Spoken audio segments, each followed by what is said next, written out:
Assalamualaikum warahmatullahi wabarakatuh. Jumpa lagi bersama kami channel Ahsan Grab Pring Sewu. Dan pada video kali ini kita akan coba membuat tutorial bagaimana cara membuat media tanam anggur yang sederhana tentunya, tapi berefek luar biasa pada bibit yang akan kita tanam. Dan bagi teman-teman yang belum subscribe dan like video ini, silahkan di subscribe karena subscribe itu gratis, supaya konten ini bisa terus berkembang dan kami bisa terus menyuguhkan video-video terbaru tentang bagaimana cara menanam anggur dengan baik dan benar, cara merawatnya, hingga pohon anggur kita bisa berbuah dengan lebat. Yuk ikutin terus videonya. Jadi teman-teman pengangguran semua, menyiapkan media tanam itu merupakan hal yang sangat terpenting sebelum kita menanam bibit anggur yang mungkin kita beli atau yang kita dapatkan dari petani anggur. Karena media tanam itu nanti akan sangat menentukan bagaimana kelanjutannya, apakah bibit itu akan tumbuh dengan baik, perakarannya bisa tumbuh dengan baik, dan tentunya akan menjadi pohon anggurnya nantinya akan optimal untuk berbuah. Maka harus menggunakan media tanam yang pas tentunya. Jadi ketika kita mendapatkan bibit anggur, itu tidak bisa langsung kita tanam, tapi kita siapkan dulu media tanamnya, ya kan, kemudian kita olah dengan baik dan benar, kemudian baru kita bisa menanamnya. Untuk komposisi atau bahan yang digunakan untuk membuat media tanam sangat sederhana teman-teman sekalian. Di sini kita hanya menggunakan 3 bahan utama untuk membuat media tanam anggur yang bagus. Dan bahan-bahan ini atau komposisi ini yang memang sering saya gunakan dalam menanam anggur yang ada di kebun mini Ahsan Grab Pring Sewu ini. Siapkan di sini ada sekam bakar atau arang sekam. Kemudian kita siapkan tanah pekarangan, tanah apapun. Dan saya merekomendasikan tanah yang bagus itu adalah tanah dari sekitaran dapuran pohon bambu ya, yang tanahnya itu ada akar-akar serabutnya itu. Itu bagus sekali karena tanah yang di sekitaran pohon bambu itu mengandung jamur trichoderma, dimana jamur trichoderma itu adalah jamur yang sangat baik sekali untuk pertumbuhan akar pada tanaman anggur. Kemudian yang komposisi yang ketiga ini adalah dolomit, yaitu kapur pertanian. Untuk komposisi perbandingannya sendiri antara sekam bakar dan tanah itu 1:1. Tadi saya menakarnya pakai angkong ya. Untuk sekam bakar 1 angkong, kemudian tanah 1 angkong, dan untuk dolomitnya atau kapur pertaniannya saya pakai sekitar 2 kilo. Yuk kita campurkan media tanam yang sudah tersedia.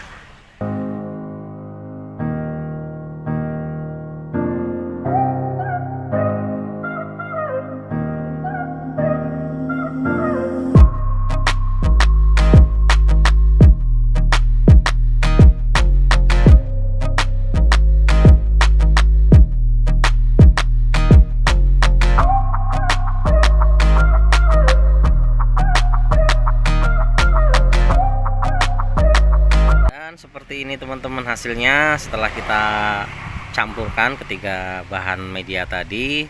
Setelah itu teman-teman bisa masukkan ke lubang tanam yang sudah dibuat ya, atau yang mau nanamnya di planter bag bisa dimasukkan ke planter bag yang ukuran 50, 100 liter, bahkan bisa 150 liter.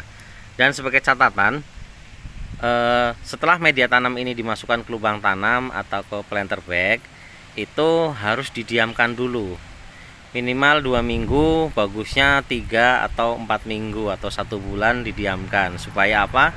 Supaya dia media tanam tersebut akan mengalami proses fermentasi alami ya teman-teman, sehingga ketika sudah mengalami proses fermentasi, kemudian barulah bibit yang sudah kita beli atau kita dapatkan itu bisa kita tanam seperti itu. Kemudian setelah tanam kita siram sampai jenuh seperti itu. Jadi catatan pentingnya adalah ketika media tanam ini sudah tercampur itu nggak boleh langsung untuk menanam bibit, tapi diamkan minimal 2 minggu atau selama-lamanya bisa 1 bulan, seperti itu teman-teman. Jadi teman-teman sekalian, akan saya jelaskan sedikit kenapa kita pakai arang sekam atau sekam bakar.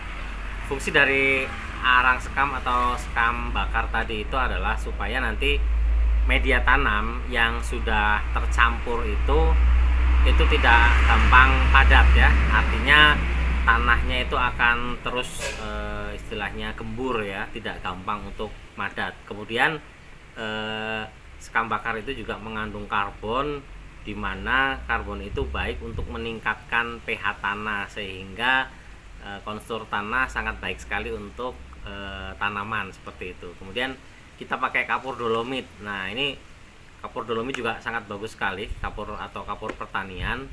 Dia fungsinya juga untuk menetralkan zat asam yang ada di tanah, kemudian menaikkan pH tanah juga, dan sangat bagus sekali karena ada kandungan kalsium juga, bagus untuk pembentukan akar bagi bibit yang akan kita tanam nantinya.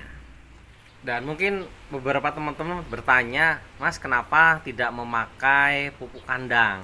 Kenapa media tanamnya tidak dicampur dengan pupuk kandang? Jadi begini teman-teman, kita nanti tetap menggunakan media atau bahan pupuk kandang, terutama yang kami sarankan adalah kohe kambing, kotoran hewan kambing. Tapi itu kita tidak campur dengan campuran ketiga bahan tadi, kita tidak campur. Kapan waktunya? Yaitu ketika nanti media sudah difermentasi, kemudian selama 2 minggu atau 1 bulan, kemudian setelah bibit ditanam, nah itu nanti 1 bulan atau 1,5 bulan setelah bibit ditanam, barulah nanti di sekitaran bibit itu kita tabur dengan pupuk kandang atau kohe kambing itu. Jadi kita jadikan topping di atasnya. Karena apa? Hasil dari pengalaman saya atau dari hasil riset teman-teman juga, ketika pupuk kandang dicampur di dalam media tanam, itu banyak sekali ketika nanti ditanam bibitnya, mungkin di bulan pertama pertumbuhannya bagus, tapi banyak sekali ketika di bulan kedua daunnya banyak yang tiba-tiba mengering atau tiba-tiba istilah bahasa ininya bungkret gitu ya, banyak yang keriting-keriting seperti itu. Dan setelah kita analisa ternyata bibit tersebut mengalami kerusakan pada akar karena akarnya ikut busuk dengan busuknya kotoran hewan yang memang belum sempurna terfermentasi. Makanya dengan kohe kambing yang kita taruh di atas tanah atau kita topping di atasnya, nanti ketika kita siram ya kan, yang turun itu sari-sarinya yang langsung masuk ke tanah, sehingga akar atau tanaman tersebut itu bisa menyerap dengan maksimal. Begitu teman-teman. Jadi tetap kita pakai kohe, kotoran hewan, dan kalau saran saya pakai kotoran hewan kambing, tapi kita tidak campur, kita tidak aduk rata tadi bersama 3 bahan tadi, tapi kita nanti akan topping ya, tabur di atasnya, supaya kita menjaga supaya akarnya itu tidak ikut membusuk. Begitu teman-teman. Baik teman-teman, itu tadi tutorial bagaimana cara membuat media tanam yang baik dan benar untuk menanam calon bibit anggur supaya nanti pertumbuhannya bisa maksimal, kemudian bibitnya bisa sehat tanpa harus mengalami busuk akar dan macam-macam. Ikutin terus channel Ahsan Greping Sewu, dan bagi teman-teman yang belum subscribe silahkan segera subscribe, kemudian like, share, dan bisa komen di kolom komentar kira-kira hal apa aja yang akan nanti kita bisa bahas di dalam video-video kita selanjutnya.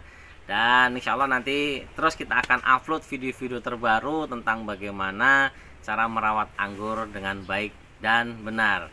Kita jumpa lagi di video selanjutnya. Salam petani anggur, petani milenial, Ahsan Greping Sewu. Assalamualaikum warahmatullahi wabarakatuh.